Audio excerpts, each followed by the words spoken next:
Olá, a paz do Senhor Jesus. Sejam todos bem-vindos a mais uma nova aula no nosso canal Café com Doutrina. Desta feita, a lição de número 5, sobre o tema Cristo entre os filósofos, o Deus desconhecido se revela. O nosso texto áureo nos diz: Mas Deus, não tendo em conta os tempos da ignorância, anuncia agora a todos os homens em todo lugar que se arrependam. Atos capítulo 17, versículo 30. Verdade prática. A obra evangelística floresce quando o coração, sensível ao Espírito, discerne os tempos e proclama com ousadia a graça salvadora de Cristo. A nossa leitura bíblica em classe. Leitura bíblica em classe. Atos dos Apóstolos, capítulo 17, versículo 15 ao versículo 20, e do versículo 30 ao versículo 32. E os que acompanhavam Paulo o levaram até Atenas, e recebendo ordem para que Silas e Timóteo fossem ter com ele, o mais depressa possível, partiram.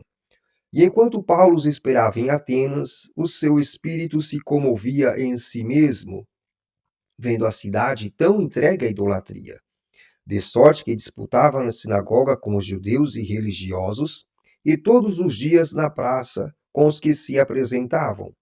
E alguns dos filósofos epicureus e estoicos contendiam com ele. Uns diziam: que quer dizer este paroleiro?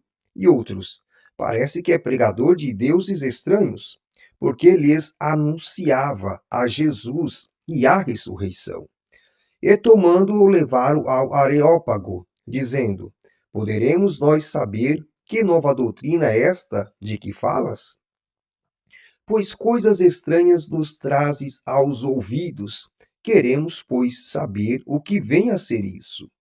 Mas Deus, não tendo em conta os tempos da ignorância, anuncia agora a todos os homens em todo lugar que se arrependam, porquanto tem determinado um dia em que, com justiça, há de julgar o mundo por meio do varão que destinou. E isso deu certeza a todos, ressuscitando dos mortos. E como ouviram falar da ressurreição dos mortos, uns escarneciam e outros diziam: acerca disso te ouviremos outra vez. Introdução. Partindo de Bereia, Paulo chega a Atenas, célebre por sua erudição, arte e tradição filosófica. Atos capítulo 17, do versículo 15 ao versículo 34.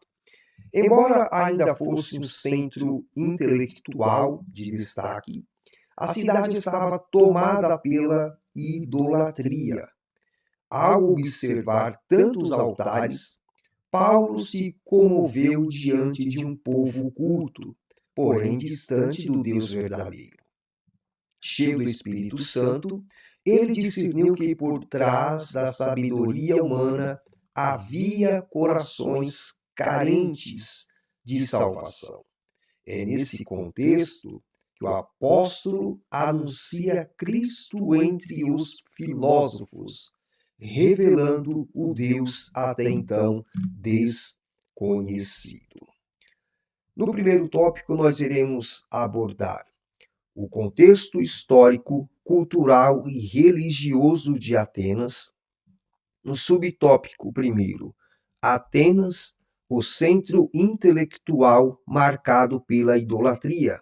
No subtópico 2, o início da evangelização na sinagoga.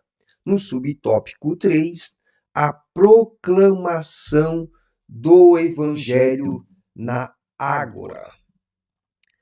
Então, no subtópico 1, partindo pressupostamente depois dos subtópicos, o episódio da passagem do apóstolo Paulo por Atenas, registrado no livro de Atos dos Apóstolos, a partir do capítulo 17, insere-se na sua segunda viagem missionária por volta do ano de 50 depois de Cristo.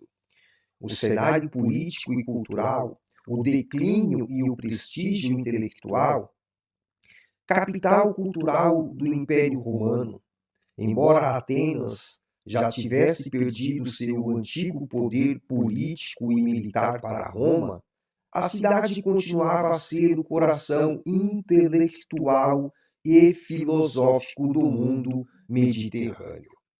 Era reverenciada por suas escolas de pensamento, sua rica herança clássica, arquitetura e universidades. Era uma cidade destinada aos ídolos. Politicamente dominada por Roma, a cidade respirava paganismo. Era famosa por ser repleta de templos, estátuas e altares dedicados a inúmeras divindades, chegando a ser ironizada que era mais fácil encontrar um deus do que um homem em Atenas. Paulo chegou a Atenas vindo da Macedônia, da cidade de Bereia, em decorrência de fortes perseguições instigadas por opositores judeus em Tessalônica. Ele aguardava na cidade a chegada de seus cooperadores, Silas e Timóteo. Ao deparar-se com a grandiosa e generalizada idolatria da cidade, o texto bíblico relata que o seu espírito ficou profundamente indignado ou revoltado. Começou anunciando a palavra do Senhor na sinagoga, conforme algumas aulas nós já vemos destacando que esta era a estratégia do apóstolo Paulo, onde ele debatia com judeus e gentios tementes a Deus diariamente, tentando convencer os seus ouvintes. Ali ele encontrará, pelo menos, alguma compreensão, dado o terror que sentiria face à idolatria, presente ali na cidade de Atenas. O público na sinagoga já tinha um conhecimento prévio dos textos sagrados e de um monoteísmo básico, o que permitia a Paulo uma argumentação teológica mais direta. E ele também poderia compartilhar o evangelho com seus patrícios. Era prática padrão de Paulo em cidades com presença judaica, onde ele usava as escrituras do Antigo Testamento como ponto de partida para demonstrar que Jesus era o Messias.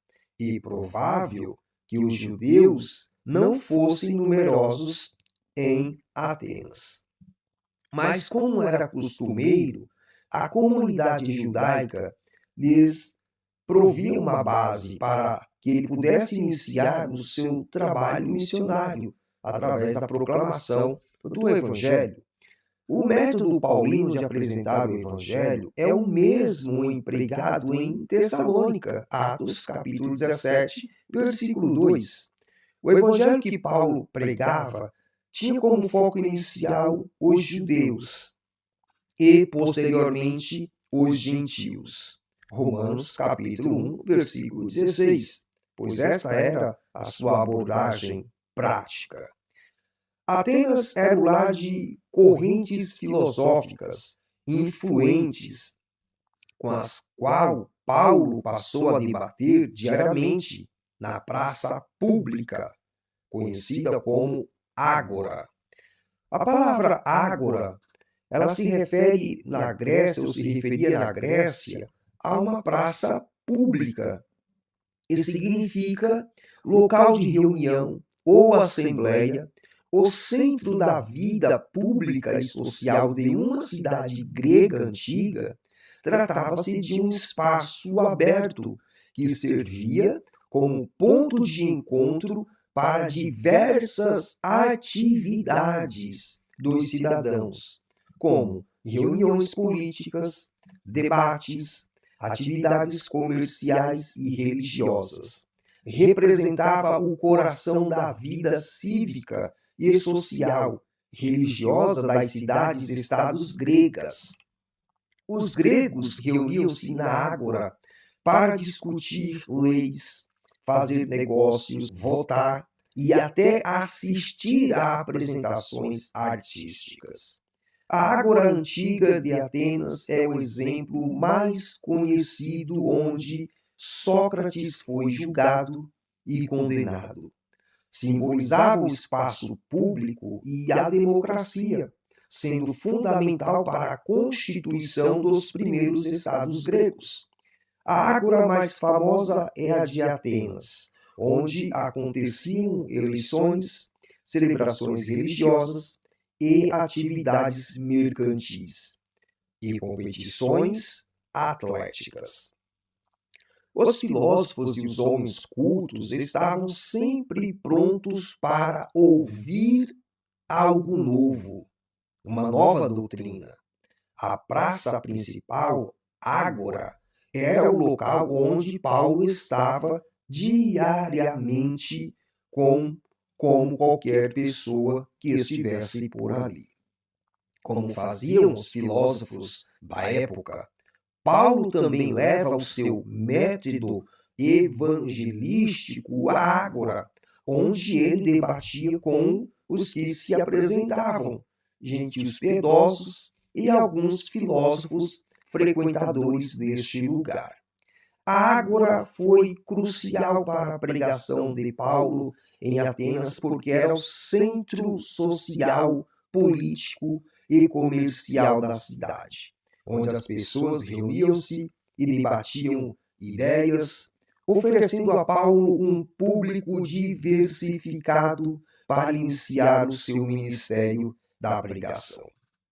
Além disso, a Ágora era um local de grande atividade religiosa e filosófica, o que a Igreja dos Gentios permitiu a Paulo observar a idolatria local, usar a inscrição ao Deus desconhecido como ponto de partida para a sua pregação, e iniciar o diálogo com os atenienses, antes de ser convidado e apresentar-se no Areópago. Visto como um falador ou divulgador de deuses estranhos por pregar Jesus e a ressurreição. Paulo foi levado perante o Areópago, o antigo Conselho Supremo da cidade, que julgava questões de moral, religião e educação. Ele dialogou com a cultura local, citando até mesmo poetas gregos, pois dele também somos geração, buscando construir uma ponte intelectual. O encontro entre Paulo e os atenienses representa o primeiro grande registro do choque e diálogo entre fé cristã e a filosofia greco-romana. Embora o discurso tenha gerado divisões, alguns zombaram ao ouvirem sobre a ressurreição dos mortos, e outros pediram para ouvir mais tarde, e alguns creram na pregação de Paulo, incluindo Dionísio, membro do Areópago, e uma mulher chamada Damares. Atenas não se tornou um reduto de forte expansão cristã imediata no primeiro século, se comparada a outras cidades do Império. No tópico 2, falaremos os filósofos epicureu e estoicos, os epicureus, o prazer como finalidade da vida, os estoicos, razão, destino e impessoalidade divina. Paulo levado ao Areópago, o evangelho diante da cultura. No tópico 2, nós vamos falar sobre o embate sobre o discurso que Paulo vai ter com alguns filósofos ali na cidade de Atenas. O primeiro grupo de filósofos são os epicureus. Eles defendiam o materialismo, o prazer. E por prazer, Epicuro não se referia aos desejos sensuais, como alguns, por ignorância, preconceito ou interpretação deliberadamente equivocada, entendeu que somos, mas a ausência de sofrimento no corpo e de inquietação na alma. Ele não defendia festas com bebida, sexo e alimento, mas um raciocínio sóbrio. Na realidade, Epicuro via o sexo como potencialmente prejudicial e, em geral, desencorajava o casamento. As consequências de todas as ações devem ser consideradas antes de deitar-se em atividade ou até mesmo aprová-la. Entendido como a ausência de dor e tranquilidade da alma, como o bem supremo, e criam que os deuses eram distantes e indiferentes aos assuntos humanos, negando a providência divina e a vida após a morte.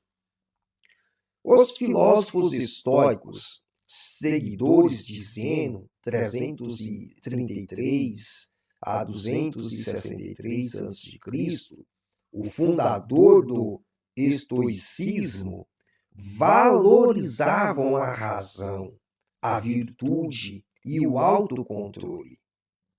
Acreditavam em deuses, mas criam que todas as questões humanas eram regidas pelo destino, que nenhum bem supremo era virtude e que o homem devia libertar-se das paixões e não devia ser seguido pela alegria ou tristeza, pelo prazer ou sofrimento. Eram os fatalistas e panteístas daquela época. Essencialmente, tratava-se de um panteísmo racional, embora apresentassem raras aproximações do monoteísmo.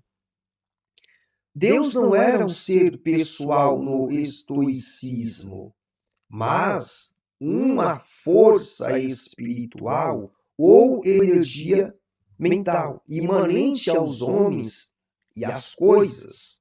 Ele recebeu muitos nomes como Logos, razão, natureza, providência, espírito divino, dentre outros.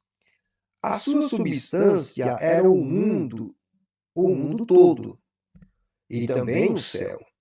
O bem supremo era obedecer à razão ou à virtude, suprimir as emoções e conduzir-se conforme o que a natureza ordenasse.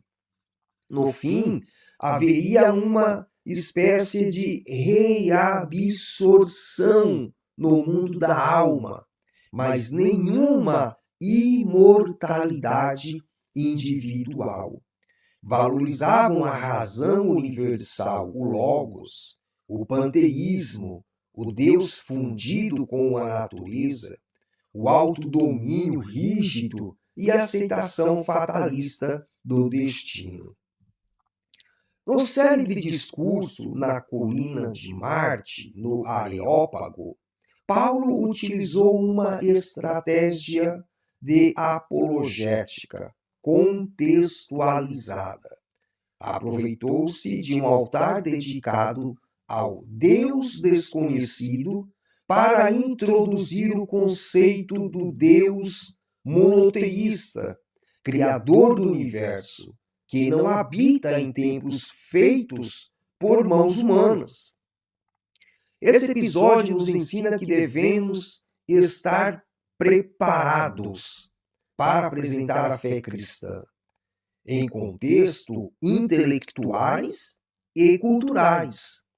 Nós temos um exemplo disto na Bíblia Sagrada, quando o evangelista Filipe percebe que o eunuco etíope estava lendo o Primeiro Testamento e o evangelista então pergunta para o eunuco: entendes tu o que lês?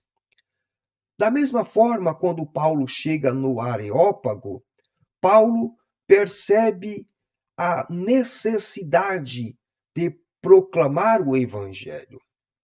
Gostaria de ressaltar aqui a importância e a necessidade da aplicação da orientação pedrina na segunda carta de Pedro, no capítulo 3, versículo 18, quando há uma ordem para nós.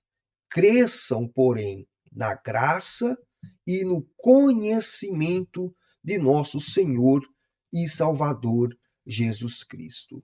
Percebam a necessidade da aplicação de um conhecimento escriturístico a ser aplicado em uma contextualização religiosa e filosófica. Tópico 3. O discurso de Paulo no Areópago. Observação cultural como ponto de contato com o Evangelho. Deus, Criador, sustentador e Senhor da história. O chamado ao arrependimento e o anúncio do juízo. No tópico 3, falaremos a respeito do discurso de Paulo, não mais na ágora, na praça principal, mas no Areópago. O Areópago é a forma grega para colina de Marte, visto que, segundo os gregos, foi ali que o deus Netuno chamou o deus Marte a juízo. Estava situado em um alto rochoso de Atenas, em frente da Acrópole. O nome Areópago foi também dado ao Tribunal Supremo de Atenas. Inicialmente, é o nome de um lugar, mas era também o termo para designar o conselho de sábios e literatos. Os seus 31 membros, como juízes, sentavam-se ao ar livre em bancos de pedras escavados na rocha. Foi nesse lugar que o apóstolo Paulo foi levado e onde pregou aos atenienses. Atos capítulo 17, versículo 22. À direita do apóstolo, enquanto este pregava, estava a Acrópole, como o Paternon, o templo dedicado a Minerva. Em todo o canto ao redor do pregador havia altares, templos, imagens e estátuas. No Areópago, Paulo proferiu um dos seus mais notáveis discursos, demonstrando grande sensibilidade e estratégia. A sua abordagem mudou significativamente daquela utilizada na sinagoga, em que ele utilizou um método de argumentação bíblica com um público familiarizado com o judaísmo. Já no Areópago, ele adotou uma abordagem apologética, adaptando-se ao contexto cultural e filosófico grego para introduzir o evangelho a filósofos pagãos. O discurso de Paulo no Areópago de Atenas É um dos momentos mais marcantes do diálogo entre o cristianismo primitivo e a cultura helênica. Contudo, ao invés de iniciar o seu discurso com ataques, ele emprega uma abordagem inteligente e respeitosa, estabelecendo uma conexão com os ouvintes antes de apresentar o evangelho. Nessa pregação, Paulo contextualiza a mensagem de uma maneira brilhante. Os atenienses não conheciam a história bíblica do Primeiro Testamento, abrindo com um elogio aos atenienses, Paulo dizendo: em tudo vejo vocês muito religiosos, citando também poetas gregos como Epimênides, 600 a.C., e Aratus, 315 a.C. O discurso de Paulo se baseia em um altar onde se podia ler ao Deus desconhecido. Paulo conhecia a história por trás deste altar. Por isso, para entendermos este discurso, vou resumir a história que se passa em meados de 600 a.C. Conta-se que uma grande praga acometeu a região de Atenas. Muitos sacrifícios foram realizados para os mais de 30.000 deuses atenienses. Até alguns sacerdotes egípcios e babilônicos tentaram resolver o problema, mas não obtiveram sucesso. Dentre os habitantes de Atenas havia um sujeito que era tido como esquisito. Este sujeito chama-se Epimênides, natural de Knossos, da ilha de Creta. Epimênides acreditava em um único Deus e era totalmente contra o politeísmo difundido em Atenas. Os habitantes então recorreram a Epimênides e a seu único Deus. Ele então pede que enviassem ovelhas para o Areópago e as deixassem livre, pois elas mostrariam o local onde se deveria criar um altar para um único Deus. As ovelhas então se instalaram em um local onde não havia nenhum outro altar. Ali, a pedido de Epimênides, foi construído um altar ao Deus desconhecido. Só assim então cessou a praga em Atenas. Paulo, portanto, fala acerca do altar construído a mando de Epimênides ao Deus desconhecido, que na realidade ele aponta como sendo o único Deus verdadeiro. A segunda parte do discurso é uma exposição teológica sobre Deus como Criador e sustentador do universo. No versículo 24. Aqui ele rompe com a concepção pagã de divindades localizadas e dependentes dos serviços humanos. Deus não é servido por mãos humanas, como se precisasse de alguma coisa. Versículo 25. Pois é Ele quem dá vida, respiração e tudo mais.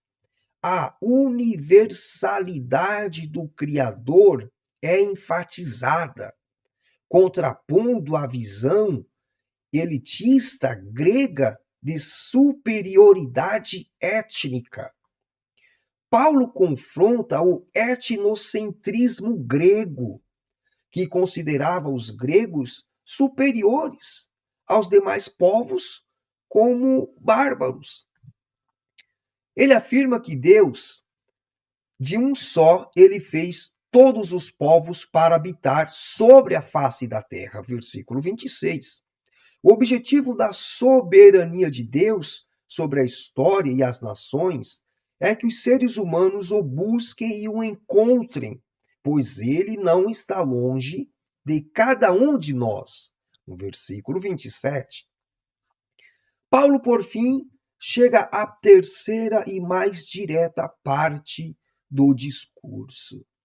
No primeiro discurso, Paulo faz uma ponte entre a filosofia e o cristianismo. No segundo discurso, Paulo fala sobre Deus como sustentador e criador de todas as coisas. No terceiro discurso, é um discurso chamativo para o arrependimento. É um chamado claro para o arrependimento.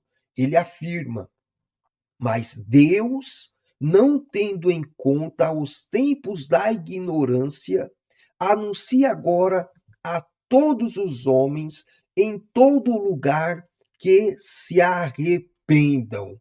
Versículo 30. Essa declaração é revolucionária.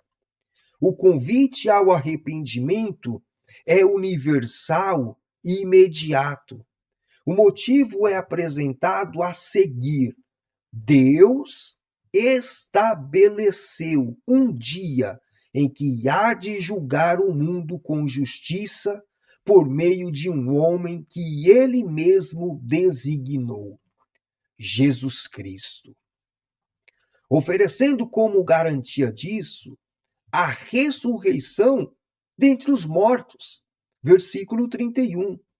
A ressurreição de Cristo garante que todos os homens ressuscitarão e serão julgados. Primeira carta de Paulo aos Coríntios, capítulo 15, do versículo 1 ao versículo 23. Ele designou a Cristo como juiz. Para os filósofos epicureus e estoicos, a ressurreição e o juízo eram o delírio de um louco. Somente aqueles cujos corações estavam abertos creram na mensagem do Evangelho.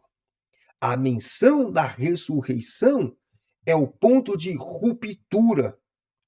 Alguns zombam, Atos capítulo 17 e 32, e outros mostram interesse em ouvir mais tarde, mas poucos creram no Evangelho. Chegamos a mais uma conclusão da nossa aula da Escola Bíblica Dominical. Conclusão. O discurso de Paulo permanece um modelo para o engajamento cristão com culturas contemporâneas. Começa onde o ouvinte está, reconhece o que há de verdadeiro na cultura e, por fim, conduz à revelação plena de Deus em Jesus Cristo. Ele também nos ensina que o Evangelho é suficientemente robusto para dialogar com qualquer filosofia, mas também é suficientemente confrontador para chamar todos, inclusive os mais cultos, ao arrependimento e à fé no Cristo ressurreto.